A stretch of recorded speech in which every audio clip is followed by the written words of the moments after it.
నమస్తే. Welcome to పొలిటెంట్ health. చాప కింద నీరులా విస్తరిస్తున్న మహమ్మారి షుగర్ వ్యాధి. ఈ షుగర్ వ్యాధి లక్షణాలు ఎలా ఉంటాయి, దీన్ని ఎలా నియంత్రించుకోవాలి అనే విషయాలను doctor Nikhil, general physician and diabetologist మనకి ఇప్పుడు వివరిస్తారు. నమస్తే సార్. నమస్తే అండి. Sir, India diabetic capital of the world అని ఎందుకంటారు? అండ్ ఇంతగా డయాబెటిక్ కేసెస్ పెరగడానికి కారణం ఏమై ఉంటుందంటారు? సో మనం మేజర్ పోర్షన్ మనం రైస్ ఎక్కువ తీసుకుంటాం. మనం సౌత్ ఇండియన్స్లో అయితే కనుక, నార్త్ ఇండియన్స్లో అయితే చపాతీ ఆర్ రోటీ ఎక్కువగా తీసుకుంటాం. సో ఇదంతా కూడా మనం తీసుకునేది కార్బోహైడ్రేట్ రిచ్ మీల్. సో ఎప్పుడైతే మనం కార్బోహైడ్రేట్ రిచ్ మీల్ ఎక్కువగా తీసుకుంటామో ఆటోమేటిక్గా మన షుగర్ రావడానికి అవకాశం ఎక్కువగా ఉంటుంది. ఓకే. మన డైట్ అంతా కూడా ప్రోటీన్ కంటెంట్ చాలా తక్కువ ఉంటుంది. సో ఎప్పుడైనా వెస్టర్న్ పాపులేషన్తో మనం కంపేర్ చేస్తే వాళ్ళ దాంట్లో సాలడ్ ఎక్కువ ఇంటేక్ ఉంటుంది, ప్రోటీన్ ఇంటేక్ ఎక్కువ ఉంటుంది. బట్ మన ఇండియన్ డైట్లో మెజారిటీ కార్బోహైడ్రేట్, అంటే రైస్ తీసుకోండి, రోటీ తీసుకోండి, చపాతీ తీసుకోండి, ఏదైనా తీసుకోండి, దీంట్లో అంతా కార్బోహైడ్రేట్స్ ఎక్కువగా ఉంటుంది. అండ్ మనం సాలడ్స్ కూడా చాలా తక్కువగా తీసుకుంటాం. ఈ రెండు రీజన్స్ వల్ల మనకి డయాబెటీస్ రావడానికి ఎక్కువగా అవకాశం అనేది ఉంటుంది. ఓకే సార్, ఈ డయాబెటిక్ వస్తుంది అంటే మనకి షుగర్ వస్తుంది ముందరే సిమ్టమ్స్ ఎలా ఉంటాయి సార్? సో కామన్ సిమ్టమ్స్ మనకు వచ్చి యూరిన్ ఎక్కువగా నడుస్తూ ఉంటుంది, దప్పిక ఎక్కువగా అవుతూ ఉంటుంది, అండ్ ఆకలి బాగా ఎక్కువగా అవుతూ ఉంటుంది. అయినా సరే వెయిట్ లాస్ అవుతూ ఉంటారు. అండ్ నైట్ టైం కూడా యూరిన్కి ఎక్కువసార్లు వెళ్ళాల్సి వస్తూ ఉంటుంది. కొంతమందికి అయితే ఈవెన్ చూపు కూడా మసగ్గా కనిపిస్తుంది. ఇవన్నీ కూడా కలిసి ఉంది అంటే కనుక కంపల్సరీ మనం షుగర్ అనేది టెస్ట్ చేసుకోవాల్సి వస్తుంది. ఈ షుగర్ అనేది ఎన్ని టైప్స్ ఉంటుంది? ఆల్మోస్ట్ 4 టైప్స్ ఉంటుందండి. కాకపోతే మనకు కామన్గా తెలిసింది type 1 diabetes, type 2 diabetes. Type 1 అంటే ఏంటి, పుట్టుకతో పాటు కామన్గా మనం చూస్తాము. టైప్ 2 ఏంటి, పెద్దవాళ్ళల్లో చూస్తాం. అబోవ్ లైక్ 40 ఇయర్స్, 50 ఇయర్స్ ఎవరైతే వెయిట్ ఎక్కువగా ఉన్నారో వాళ్ళలో చూస్తాం. ఈ కాకుండా ఇంకా మోడీ అని ఒక టైప్ ఉంటుంది, maturity onset of diabetes in young అని, లాడా అంటాము, ఎల్ఏడిఏ, ఇలాంటి డయాబెటీస్ వెరైటీస్ కూడా ఉంటుంది. బట్ మనం కామన్గా మన ప్రాక్టీస్లో చూసేది టైప్ 2 డయాబెటీస్ అనేది కామన్గా చూస్తాం. టైప్ 1లో ఏంటంటే మనకి ఇన్సులిన్ అనేది అవసరం పడుతుంది. పుట్టినప్పటి నుంచి కూడా ఎప్పుడు కూడా ఇన్సులినే మీద ఉంటారు వీళ్ళు. ఓకే. టైప్ 2 వాళ్ళకేమో మనం టాబ్లెట్స్ పెట్టుకోవచ్చు. ఓకే.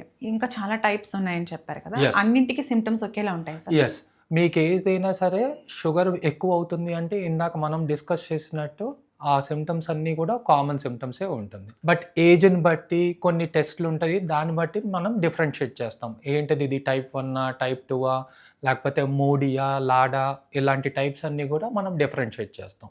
అంటే ఆ పేషెంట్ బాడీలో ఎలాంటి చేంజెస్ కనిపిస్తాయి సార్? అంటే వెయిట్ లాస్ అవ్వడం అలా ఏమైనా? ఎస్, అదేనండి. వెయిట్ లాస్ వస్తుంది, యూరిన్ ఎక్కువసార్లు వెళ్ళాల్సి వస్తుంది, వాటర్ దప్పిక ఎక్కువగా అవుతూ ఉంటుంది. నైట్ టైం కూడా వీళ్ళు పడుకున్న తర్వాత ఒక 3-4 టైమ్స్ యూరిన్కి వెళ్ళాల్సి వస్తుంది. ఓకే. ఇవన్నీ కూడా కంబైన్డ్గా ఉంది అంటే కనుక మనం నీరసం కూడా చాలా ఎక్కువగా ఉంటుంది వీళ్ళకి కంపేర్ టు నార్మల్ పాపులేషన్. ఈ షుగర్ కంట్రోల్లో లేకపోతే విపరీతమైన నీరసం కూడా ఉంటుంది. ఇవన్నీ ఆల్ టుగెదర్ కలిపి మనకి షుగర్ ఉన్నట్టుగా డౌట్ వచ్చినప్పుడు టెస్ట్ చేస్తే మనకు కన్ఫర్మ్ అవుతుంది. షుగర్ లెవెల్స్ ఎలా ఉంటాయి సార్? నార్మల్గా అయితే ఎంత ఉంటుంది, అలాగే హై లెవెల్కి వెళ్ళింది అని ఎలా తెలుసుకోవచ్చు? వెస్టర్న్ పాపులేషన్లో అయితే కనుక మనం తినకముందల షుగర్ లెస్ దెన్ 100 నార్మల్ అండి. 100 to 126 అయితే ప్రీ డయాబెటిక్ అంటాము, మోర్ దెన్ 126 అయితే డయాబెటీస్ అంటాం. అది తిన్న తర్వాత అయితే 2 అవర్స్ తర్వాత టెస్ట్ చేస్తాము. 140 కన్నా తక్కువ వస్తే నార్మల్ అంటాం, 140 to 199 ఏమో ప్రీ డయాబెటీస్ అంటాం, మోర్ దెన్ 200 అంటే డయాబెటీస్ అంటాం. ఇప్పుడు కామన్గా మనం ఇంకోటి చేసే టెస్ట్ ఏంటి, HbA1c, అంటే గత 3 నెలల్లో మీ షుగర్ ఎట్లా ఉంది అనేది ఒక యావరేజ్ రీడింగ్. అది ఎట్లా అంటే 5.7 కన్నా తక్కువగా ఉంది అంటే నార్మల్, 5.7 to 6.5 అంటే ప్రీ డయాబెటీస్, మోర్ దెన్ 6.5 అంటే డయాబెటీస్ అన్నట్టు. ఓకే.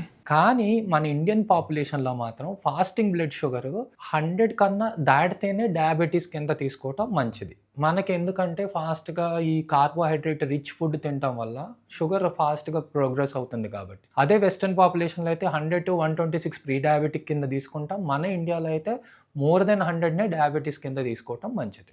ఏ ఏజ్ నుంచి రావచ్చు అంటే ముందుగా జాగ్రత్త పడాల్సిన ఏజ్ ఏముంది? అట్లా ఏమీ లేదండి. ఇప్పుడు మనం ఈవెన్ 20 ఇయర్స్, 30 ఇయర్స్ వాళ్ళ పేషెంట్స్‌లో కూడా డయాబెటిస్ చూస్తున్నాం. కొన్నేమో జెనెటిక్ పరంగా వచ్చేది ఉంటది. టైప్ 1 డయాబెటిస్ ఉంది. మనకి పుట్టుకతోనే వస్తుంది. బై బర్తే ఉంటుంది టైప్ 1 డయాబెటిస్ అనేది. లేకపోతే ఇప్పుడు కొన్ని ఇందాక డిస్కస్ చేసాం డయాబెటిస్. వాళ్ళి 20-30 ఇయర్స్‌లో కూడా వచ్చే అవకాశం ఉంటుంది. ఓకే. సో, దీంట్లో ఏజ్ లిమిట్ ఏమీ లేదు. ఏ ఏజ్ వాళ్ళైనా డయాబెటిస్‌కి ఎఫెక్ట్ అవ్వచ్చు. అంత చిన్న ఏజ్‌లో రావడానికి కారణం అంటే ఇప్పుడు ఆల్కహాల్, స్మోకింగ్ లాంటివి కారణం అంటారా? అండ్ డైరెక్ట్ కారణం కాదండి. ఇప్పుడు ఆల్కహాల్ తీసుకుంటున్నారు. వాళ్ళు వెయిట్ గెయిన్ ఎక్కువ అవుతుంటారు. వాళ్ళు ఆటోమేటిక్‌గా ఆల్కహాల్ తీసుకుంటున్నప్పుడు ఫుడ్ కూడా ఈ చికెన్ ఫ్రై అని ఇట్లా ఫ్రైడ్ ఫుడ్ ఎక్కువ తీసుకోవటం ఇలాంటివి ఎక్కువగా కామన్‌గా తీసుకుంటారు. ఆటోమేటిక్‌గా వాళ్ళకి వెయిట్ పెరుగుతారు. ఎప్పుడైతే వెయిట్ పెరిగారో వాళ్ళకి షుగర్ రావడానికి అవకాశం ఎక్కువగా ఉంటుంది. ఓకే. స్మోకింగ్‌కి, డయాబెటిస్‌కి అయితే డైరెక్ట్ రిలేషన్ అయితే లేదు. బట్ స్మోకింగ్ అనేది అన్ని విధాలుగా డేంజర్ మనకి. నెంబర్ ఆఫ్ క్యాన్సర్స్‌కి మనకి ఇది లీడ్ చేస్తుంది కాబట్టి ఆల్వేస్ అవాయిడ్ స్మోకింగ్. ఓకే. చిన్న వయసులో ఒబెసిటీ ఉన్న వాళ్ళకి డయాబెటిక్ వచ్చే ఛాన్సెస్ ఎక్కువ ఉన్నాయంట. మనకి బిఎంఐ అనేది ఉంటుందండి. 18.5-25 బిఎంఐ అనేది ఐడియల్ బాడీ వెయిట్ మనకి. మన బాడీ వెయిట్‌ని, హైట్‌ని క్యాలిక్యులేట్ చేసి వచ్చేదాన్ని బిఎంఐ అంటాం. అది 18.5-25 బిఎంఐ అనేది normal.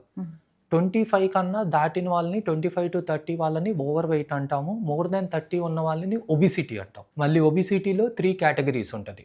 30-35 category 1, 35-40 category 2, more than 40 category 3. Okay. ఎవరైతే ఓవర్ వెయిట్ ప్లస్ ఒబిసిటీ కేటగిరీలో ఉన్నారో వీళ్ళందరికీ కూడా డయాబెటిస్ రావడానికి నార్మల్ పాపులేషన్‌తో కంపేర్ చేస్తే 100% ఎక్కువ రిస్క్ ఉంటుంది. అట్లా అని సన్నగా ఉన్నారు, నాకు డయాబెటిస్ రాదు, నేను ఎంత ఫుడ్ అయినా తినొచ్చు అని మాత్రం అది కూడా అనుకోకూడదు. ఎందుకు అంటే వాళ్ళకి ఏమన్నా జెనెటిక్ డిఫెక్ట్స్ ఉన్నాయి. ఫ్యామిలీలో ఇప్పుడు ఒక మోడీ అని ఇందాక డిస్కస్ చేసాము. ఆ టైప్ ఉందనుకోండి, ఫాదర్‌కి ఫ్యామిలీలో ఎవరికైనా హిస్టరీ ఉంది. మనకు కూడా యంగ్ ఏజ్‌లో రావచ్చు. ఈవెన్ దో మనం లీన్‌గా ఉన్నా సరే. లేదు టైప్ 1 డయాబెటిస్ లాడా అంటాం ఇందాక చెప్పినట్టు. వాళ్ళు థిన్‌గానే ఉంటారు. అయినా సరే వాళ్ళకి డయాబెటిస్ వస్తది. ఓకే. సో, నేను సన్నగా ఉన్నాను, నాకు డయాబెటిస్ రాదు అనుకోవటానికి లేదు. బట్ ఎవరైనా సరే కామన్‌గా ఫాలో అవ్వాల్సింది ఇందాక చెప్పిన లైఫ్ స్టైల్ చేంజెస్ అన్నీ కూడా ప్రతి ఒక్కళ్ళు ఫాలో అవ్వాలి. ఈ డయాబెటిక్స్‌కి సంబంధించి కంప్లీట్ ఇన్ఫర్మేషన్ ఇచ్చారు. అలాగే పబ్లిక్‌లో ఏవైతే ఉన్నాయో మిత్స్ వాటన్నింటిని క్లారిఫై చేసినందుకు thank you so much sir. Thanks అండి. Thank you.